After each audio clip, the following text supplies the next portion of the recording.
I want to transition to the border because it's a mess, as you know. I mean, the video is the worst we've seen in a long time in terms of what we're seeing down there.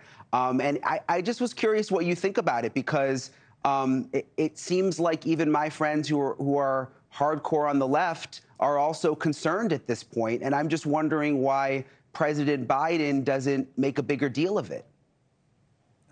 Well, I think that President Biden, in deciding to restart the border wall construction after all, has conceded that his policies have failed utterly on the border. It is terrible what is happening. We cannot deny it. We see the video every day, every single day, hundreds, sometimes thousands crossing the Rio Grande. It is awful what's happening. And one of the worst things is what Donald Trump said a couple of days ago about this situation. It was so bad that Donald Trump had the audacity to say that this is poisoning the blood of our country. These immigrants coming across the border are poisoning the blood of our country.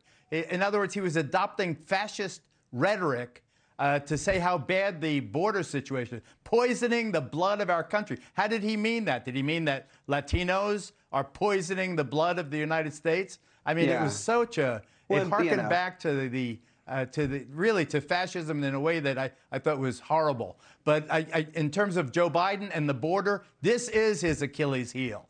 If abortion is the biggest issue that Donald Trump has to surmount, I think the border clearly is Joe Biden's Achilles heel. It is, if he doesn't straighten out that mess, if he doesn't stop this human tide from washing over the southern border and these buses from going to city after city and causing chaos and disruption in the lives of folks, he's going to lose this election. This issue, one thing people need to know, they need to know that their country is secure. They need to know that a country has a border. It has to have a border, right? I'm all for compassion, but compassion is not policy. Yeah, and I guess I get annoyed by both sides with different issues when, like, we can see things with our own eyes, like we're human beings. Like, we can see what's happening at the border, and it's like they just ignore it, like even in the press briefings and stuff. But I mean, we can see it. I mean, you know, I just don't get it. What has happened, though, Brian, is that with the advent of drones, drone cameras, and news outfits like Fox, they really pioneered it, but now everybody has adopted it. You can no longer deny this flood of humanity going from south to north. You can no longer deny, what Eagle Pass, Texas looks like, or Tijuana, Nogales, or whatever it is. You see with your own eyes. President Biden cannot deny it. You see the encampments. You see people with babies going under razor wire, drowning in the Rio Grande. You see the anarchy and the mess that it is.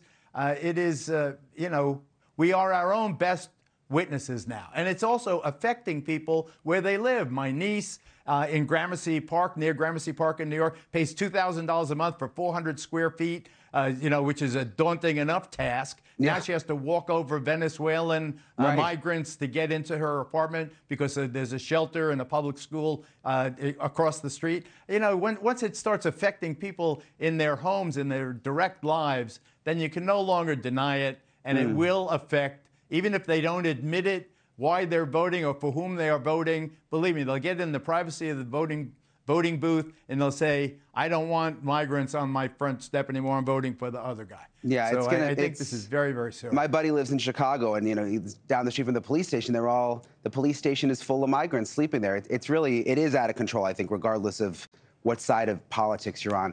Hey, thank you for watching.